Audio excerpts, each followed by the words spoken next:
আসসালামু আলাইকুম সম্মানিত ভিউয়ার্স, আপনারা জানেন যে নিম্নচাপ চলতেছে, যে কারণে সারাদিন বৃষ্টি পড়তেছে।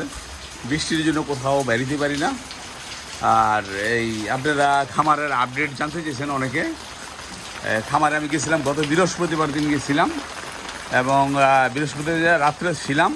শুক্রবার দিন আমি চলে আসছি 11-12টার দিকে। কিন্তু সেখানে খেয়া নাই। নদী পারাপারে হয়ে যে আমরা আমার খামারের দিকে যাব, আমার খামারের দিকে কোনো খেয়া নাই। খেয়া যেখানে ভিড়ে সেই জায়গাটা আর আমার জায়গাটার ভিতরে একটা ডিস্টেন্স। অবশ্য নিয়ে যাওয়া যায়, তো কস্ট বেশি নেয়। আমার এখানে যাইতে প্রায় 200 টাকা নেয়, আবার আসতে 200 টাকা নেয়। তো গেছিলাম আমি, যে কারণে গিয়া দেখলাম যে পরিস্থিতিটা কী।